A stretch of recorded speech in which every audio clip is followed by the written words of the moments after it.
The Straw Hat Boys are back. Okay. I've been donning the straw hat a little bit more. This is my Sierra Nevada straw hat. Jacques obviously has the classic hermit. Actually, no. This is a different one. This is a different one. On the fly. We're actually thinking about designing a hat around Jacques' hermit persona. So we'll see, but it's been a while on the homesteading channel here since we've had a day where you can just go to town on a lot of different random tasks. There's so much. All the stuff that you see back here, a lot of these brassicas, it's 85 degrees Fahrenheit right now. You know, March, 85 degrees. It's March, and so we got to clear it out. We have a lot of random chores to do, so come along with us and let's go. Everyone say hello to Bobka, the official cat mascot of Epic Gardening. A wild cat that just kind of hangs out here now. But the first task is just some basic cleanup. It's taking these green stalks that we kind of put away for the winter, resetting them out in the front yard. So we dumped all of the green stalk leaf old beds basically into here. So this is all the old soil. It's kind of it has some roots. It's a little bit dry in some places, but basically we need to entirely refresh it. And this right here. I don't know why, but we're obsessed with it. The power planter. 100% obsessed. Just an auger really, but you're supposed to use it for bulb planting, but we found all sorts of creative uses. So you got some garden tone, right? Yep. Garden tone. Just take the auger and mess around. Do you have to use this tool? Absolutely not. Is it fun? 100%. Last thing I added was a little bit of blood meal because we've noticed that we seem to have a nitrogen deficiency in general. Yeah. So a little boost. Almost all the potting mixes you're gonna get at a store are gonna have a nitrogen deficiency. It's just the way it is with these mixes. Hopefully there's a mix in some future that does not do that, but that's what we're dealing with. So mix it up and let's get these green stalks going. Well, we're almost done. We finished one of the green stalks, which you can see in the background there. Today's goal was really just to refert and reset them. We'll place them.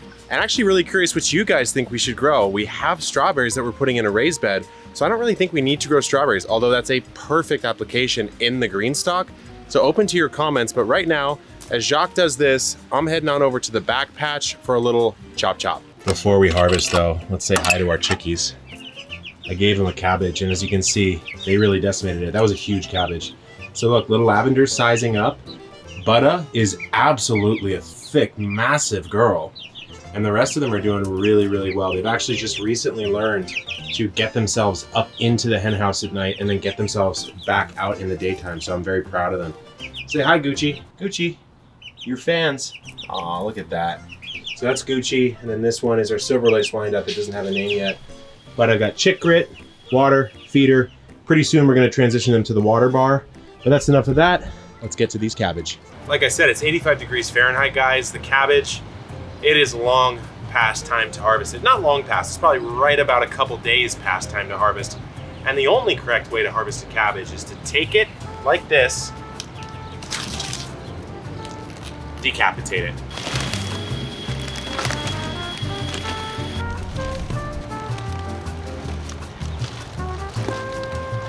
Look at how big this thing is, guys. Very proud of the cabbages this season. This one here is particularly aphid ridden and not too sizable. So I'm gonna give it to our chicks as another present. This is where this double Dutch door on the coop comes in really handy. You don't have to really disturb them. You can just pop this open. Let's throw them another treat right here. Pretty soon they'll make their way through that one as well. Welcome to Cabbage Mountain. Honestly, it's probably 50 plus. Yeah. It's gotta be 50 pounds worth of cabbage. So I'd say pretty good job. So what we're gonna do, I've got my Felco, it's actually a budding knife, but I'm gonna use it for the purposes of stripping the cabbage. What do you have? I got the Felco multi-tool, I think it's like 506. Pocket knife, basically. My favorite, yeah, my favorite. So really what we're doing here is kind of pre-prepping and cleaning these cabbage and just making sure that some of those aphids that you saw earlier haven't really penetrated too deeply into the core. So like, I'm willing personally to sacrifice some of these outer leaves just to make sure that I'm not about to, cook up like a big batch of aphids. One thing, if you haven't tried with cabbages, is to actually cut them into like wedges and roast it in the oven, like broil it almost. Yeah. It's actually incredible. I didn't think it would be that good. Yeah, I can actually attest to that. I tried that out after you mentioned it, and it was quite nice. Nice. So all I'm doing here is just removing some of these dirtiest leaves, and honestly, look what you're left with here.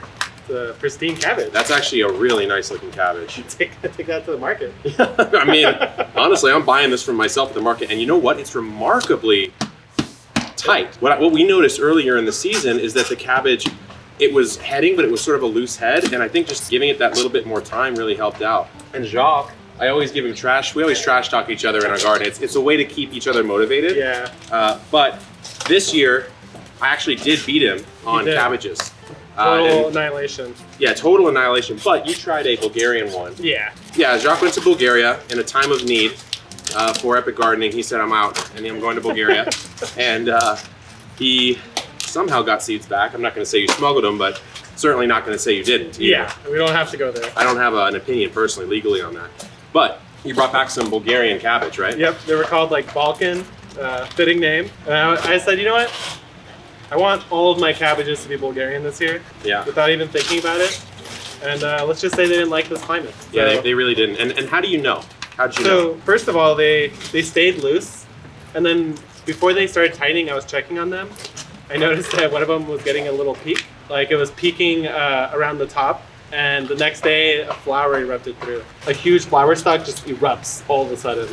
Yeah, So it that looks just didn't really work. weird. It looked really weird. Because honestly, with cabbages, you think that when it starts to head, it's going to, that's it. I mean, that's the terminal sort of part of its life. But of course, you plant cabbages from seed and there is no seed when it heads. So it has to do something else, and that's what it does. I haven't seen that yet. And most of the reason why, and this is my own, weakness, is I haven't gotten cabbage, at least until this year, to a point where I could even see that.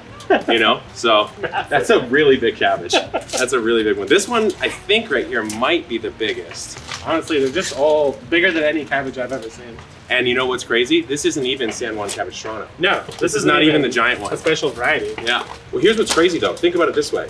Everyone's like obsessing about basically cannabis and wine, right? Yeah. Cannabis and grapes. Oh, the soil matters so much. Like, oh, you got to do this to the soil. It's like, well, actually, that's true for every plant technically. Absolutely. But those are the ones that have high economic value. So those are the ones all the growers obsess about. But you can apply the same sort of logic to growing cabbage, tomatoes, etc., and actually dramatically change the profile of the flavor.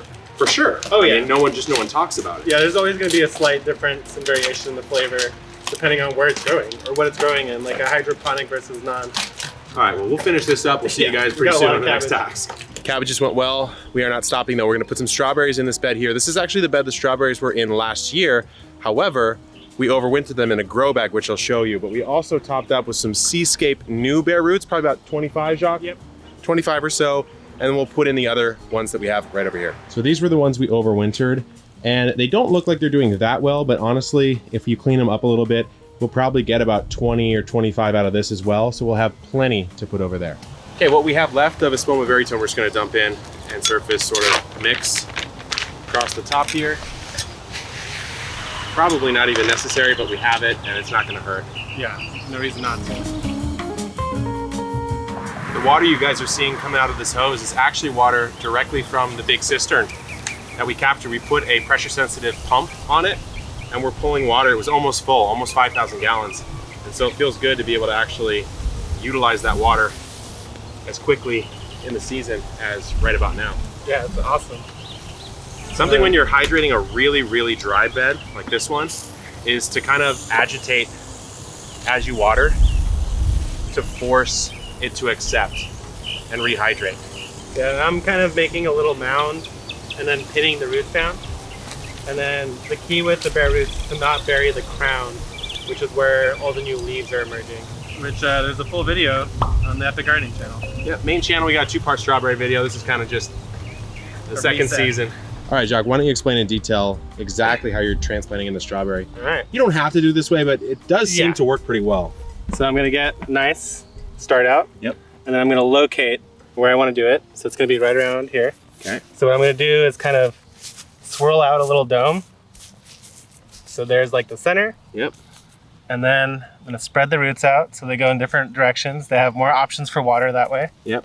And I like to kind of push them into the soil and then bury them. That's much closer to how a strawberry would have naturally developed its root structure underground. Yeah. Than if you just plopped it in vertically. There's the crown. So there's the start point where you see those roots coming out. Yeah. So we want to make sure that's in, but not any deeper. Yep. So you can even see a tiny bit of roots peeking. But besides that, you're good to go. So it's just repeating that across the surface of the whole bed. So we did decide to mulch this with about 1 inch or 2 of the garden straw. Just because we figured it's been a hot day. It's gonna need it, and maybe this will prevent some of that crazy runner activity that we saw before. For those of you who care, here's a quick update on San Juan Capistrano. Look at the size of this thing. We built this little makeshift shade clock that we have to expand now, but this isn't even close. You thought the cabbages were big that we just grew. This one's gonna be absolutely massive. So it's been a good day. It's actually been a while since we've been able to kind of just jam in the garden. Yeah, seriously. At least at the same time. Yeah. So it's really good. And I have to say, today's harvest, absolutely solid. Why don't you take one of those, bring it on home to Might take 3. the wife and kids, Jacques. We also have little Bobka here hanging out. She probably wants a little bit of the cabbage. And of course the chickens also got their own cabbage, and they've been decimating it, absolutely destroying it, eating all those aphids. So pretty good as we move into spring. A lot more coming here on the homesteading channel, including more recipes. So stay tuned, good luck in the garden, and keep on growing.